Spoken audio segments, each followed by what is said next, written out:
Stop. Before thinking about white clothes, supper, fireworks, and promises, stop. Do not cross the door of the new year carrying inside your house what was made to hold you in the past. If this message reached you at this exact instant, do not treat it as chance. The turn of the year is a threshold, and threshold is territory, and territory, high in the invisible, is dispute. Archangel Miguel does not send messages to the curious. He does not appear to inspire for a few seconds and then disappear. Miguel manifests when there is risk. Risk of you repeating a cycle.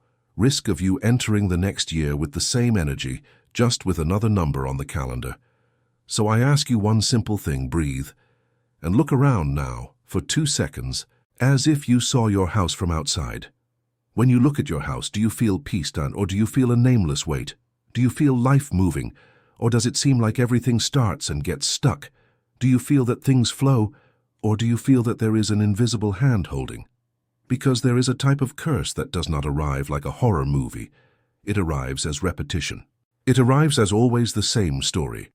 It arrives as a door that opens and closes, but you never truly enter. And Miguel today reveals something that many people ignore. A curse needs a hook. A curse needs permission. It needs a symbol, something that matches it to stay. That is why there are houses with prayer, and even so, with weight.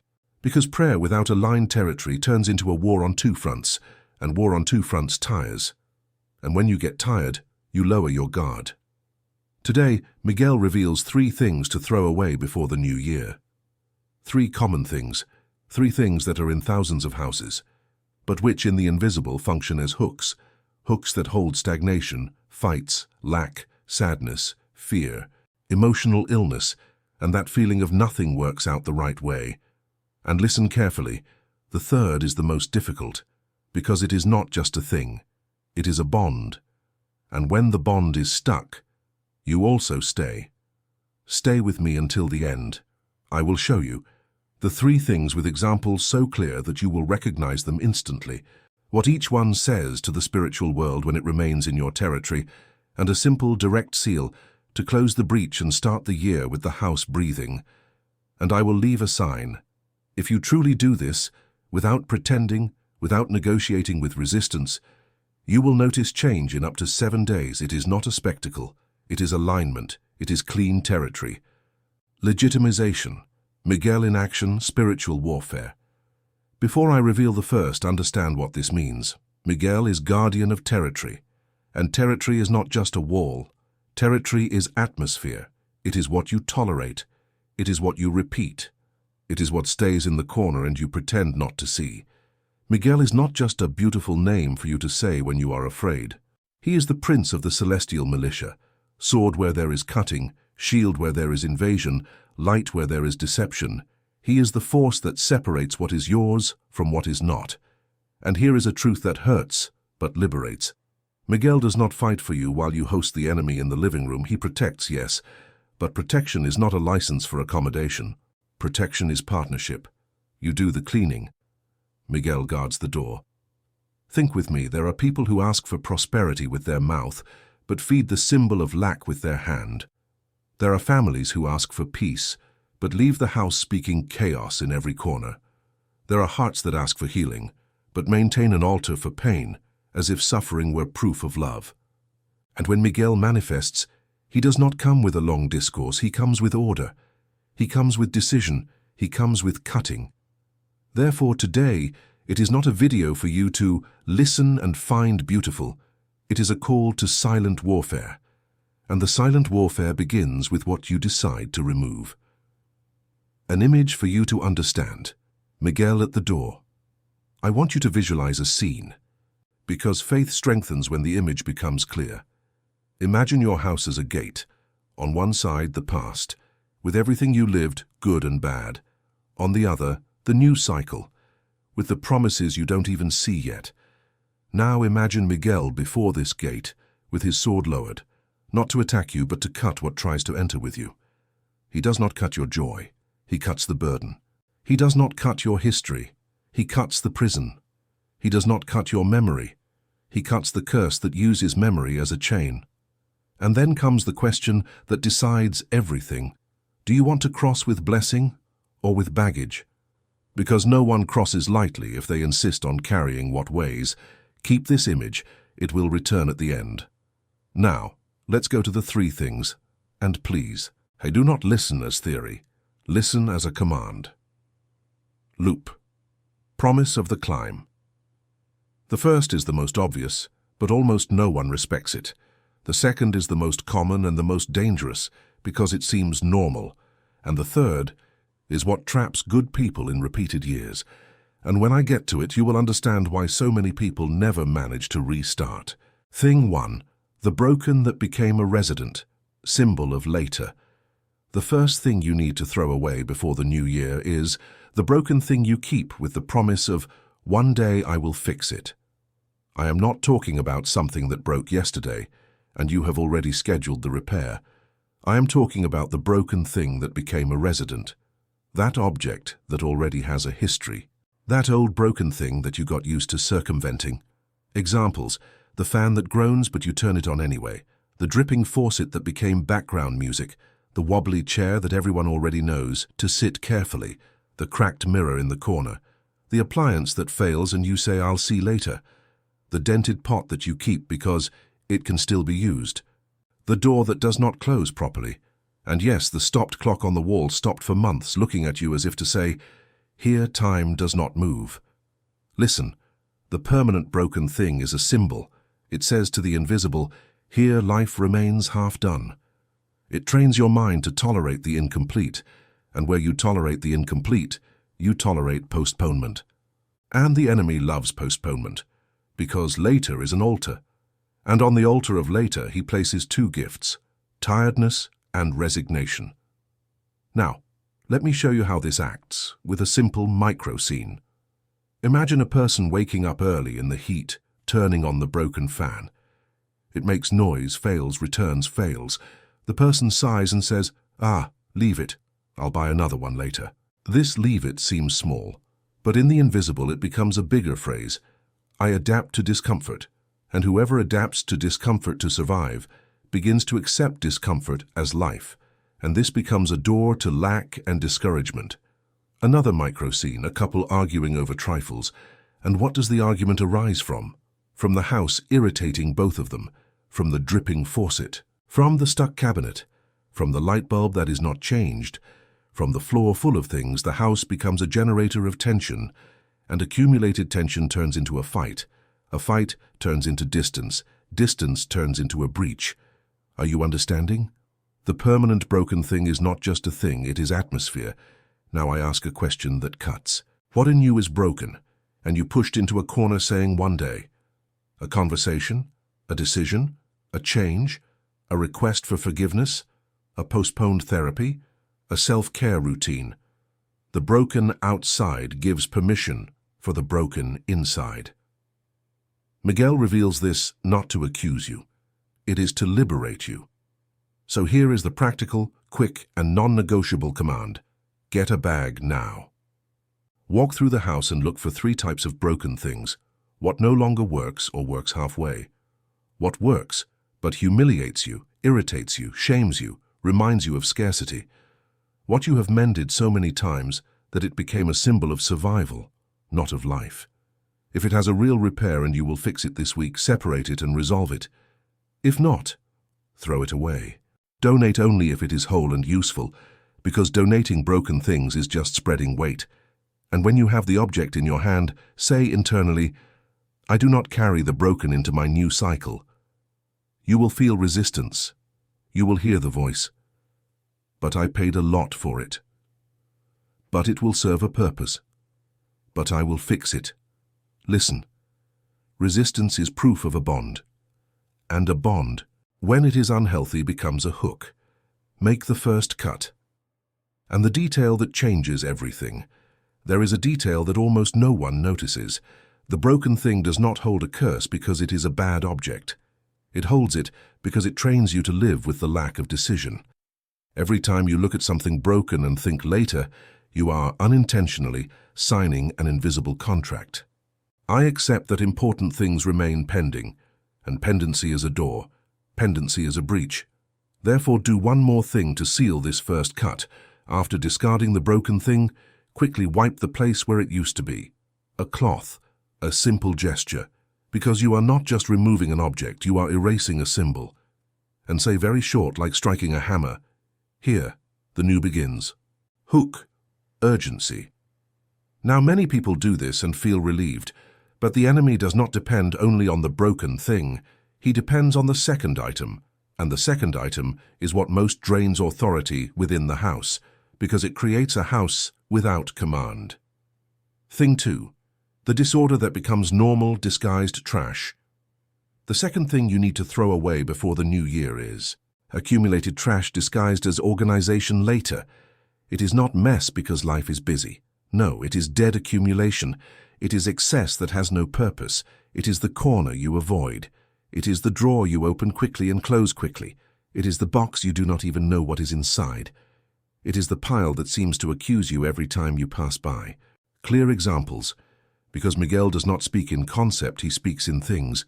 Bag inside a bag, cardboard box from old purchases, packaging saved because it will be useful, wires with no destination, chargers for devices you no longer even have. Manual for something that does not exist, expired makeup, expired medicines, old papers, bills, mixed receipts, clothes you have not worn for 2 years, but keep because one day. And here is the truth no one likes to hear. Constant disorder is not just lack of time. Often it is lack of authority. It is the territory saying, "No one is in charge here." And territory without command becomes disputed territory. Think of a house where every day someone looks for keys, documents, something important. What happens? Irritation, delay, rush, argument. You lose energy on small things, and when you lose energy on small things all day long, you become weak for big things. And spiritual weakness is not lack of faith. Spiritual weakness is lack of breath. It is a tired mind, it is a heavy heart, it is a person who prays and even so explodes, because they are always at their limit. Now a micro scene. A mother tries to organize but always returns to the same corner. She tidies up a little, but the corner wins. She looks and thinks, "I can't handle it." This phrase is dangerous, because when you believe you cannot handle your house, you start to believe you cannot handle your life, and this belief becomes a breach. The enemy does not need to put a demon in your living room.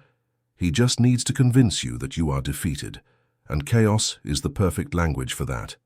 Miguel calls this neglected territory, and neglected territory becomes territory taken little by little, without noise, without announcement, just with repetition. So I will give you a quick method, because if I do not give you a method, you will get stuck. First, look for 4 focal points, 4 small doors, the drawer of chaos, where everything ends up, the corner of bags and boxes, bag inside bag, box inside box, the pile of expired papers, old bills, letters, receipts, all mixed up, the closet of guilt, clothes you do not wear but that remind you of what you failed to be. Now do this. Get a trash bag and a donation bag. Set a timer for 20 minutes. Choose only one focal point. And make a rule. If I haven't used it in the last 12 months and it is not essential, it goes. And if you are undecided, use Miguel's question. Does this serve me or does it weigh on me? If it serves, it stays. If it weighs, it goes. Where chaos hides. 3 critical places to weigh. If you want to be even more surgical, look for chaos in these 3 places, because that is where it hides most. Kitchen, lidless pot, potless lid, duplicated utensil, old cloth, old sponge, expired food in the back, magnets and papers stuck for years. Kitchen is a symbol of sustenance. When the kitchen becomes a mess, sustenance gets stuck in the invisible. Bathroom, empty bottles, expired products, old towels, broken things kept, damp corners.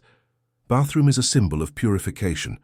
When the bathroom becomes a storage, life does not cleanse itself internally.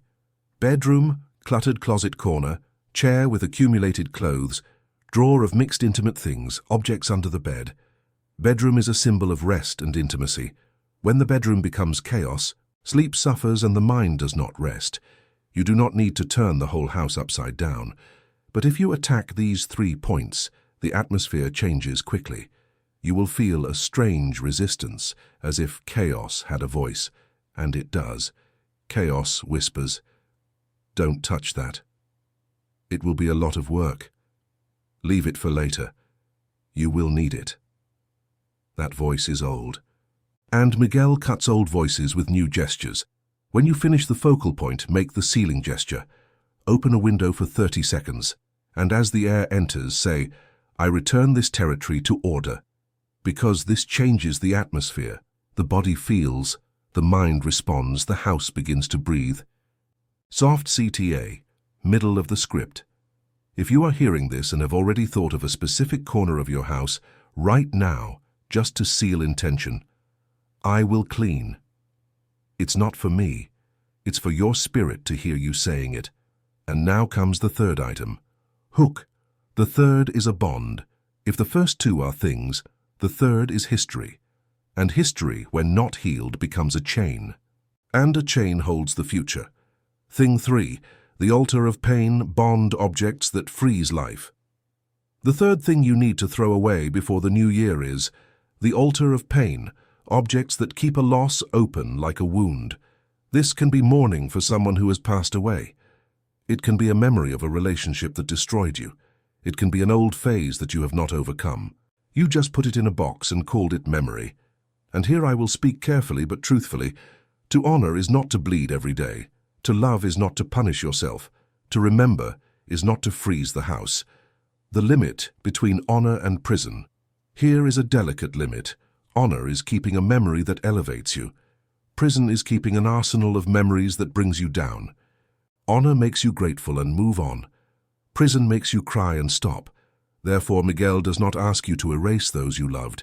He asks you to remove from your house what keeps your soul kneeling on the same day, forever. And if you are afraid of disrespecting, do this.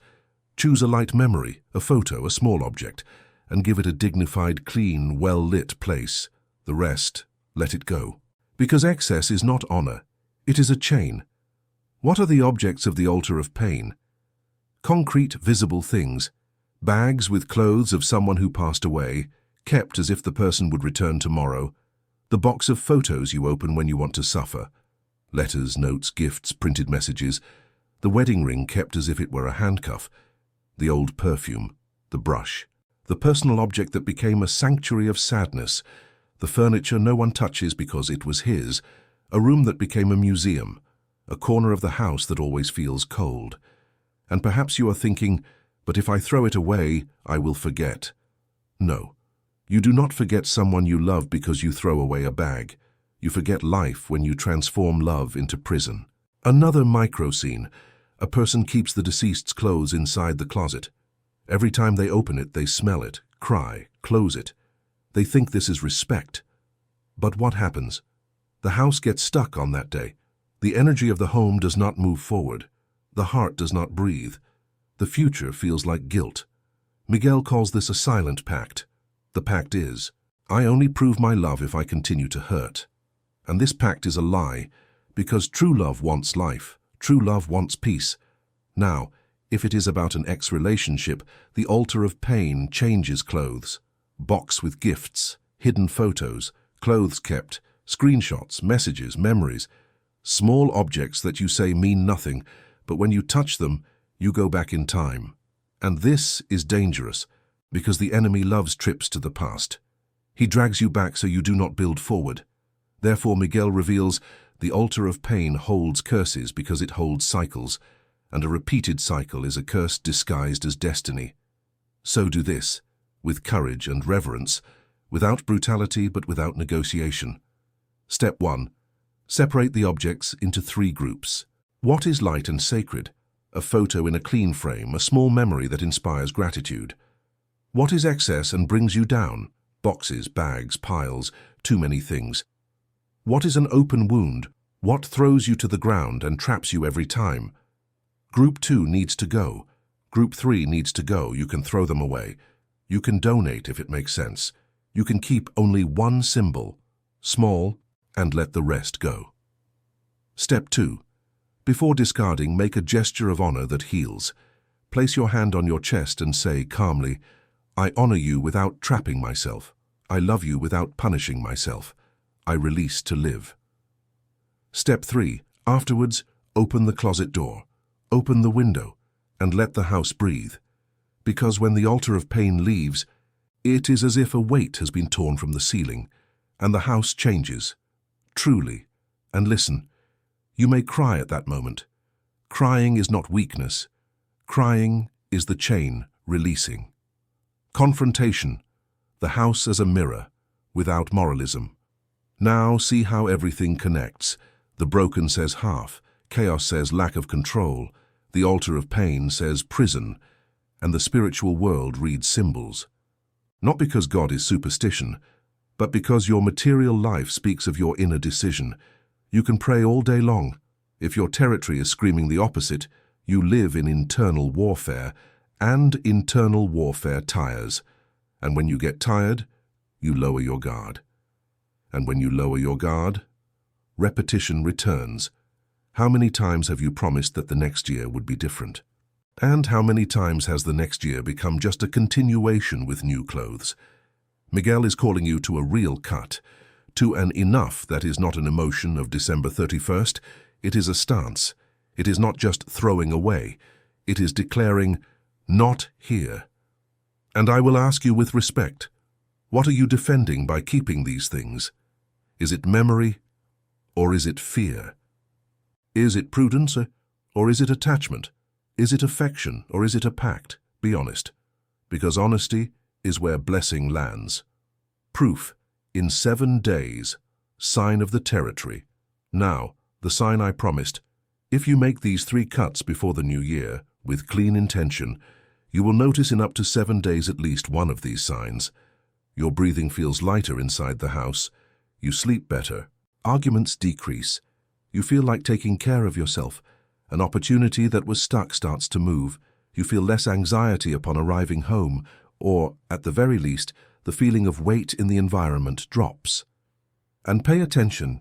Sometimes the sign does not come as great luck, sometimes it comes as silence.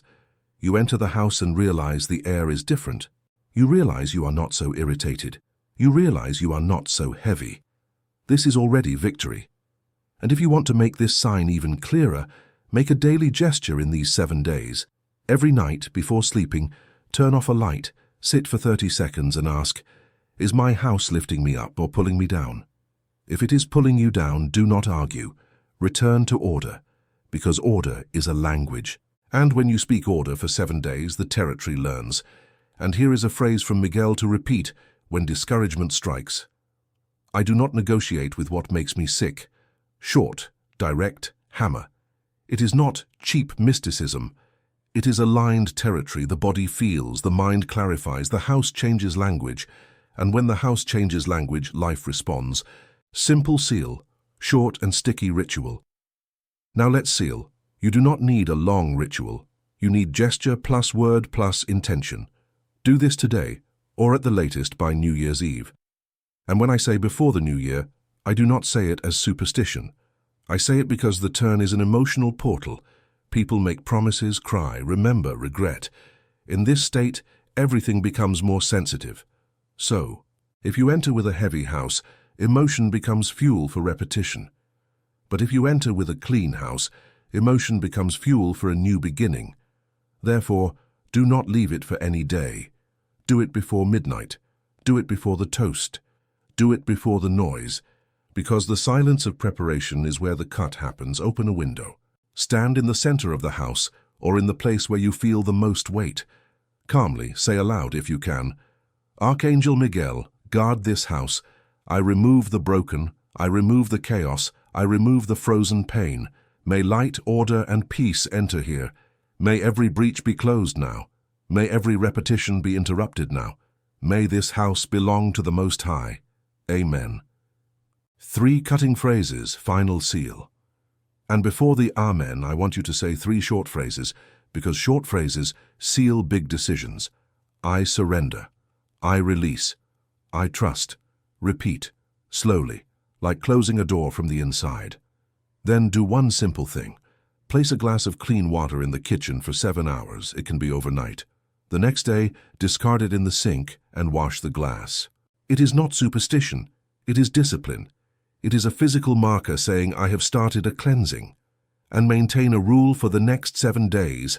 Every day, 5 minutes of order in one corner. 5 minutes, because small order every day becomes great protection. Closing, blessing, plus, sticky CTA. Now, if you have listened this far, make a commitment, not with fear, with maturity. The new year does not begin at midnight. It begins the minute you decide not to carry weight anymore. Miguel is not asking you for perfection. He is asking you for positioning. And if you want to strengthen this cut even more, end with gratitude. Gratitude is the signature of liberation. Even if the year has been tough, say, I survived, I learned, I restart. Because when you give thanks, you close the door of bitterness, and bitterness is one of the most silent breaches that exist. So before you leave, write a simple phrase in the comments, a cutting phrase, I release what traps me. And as you write, make this vow internally.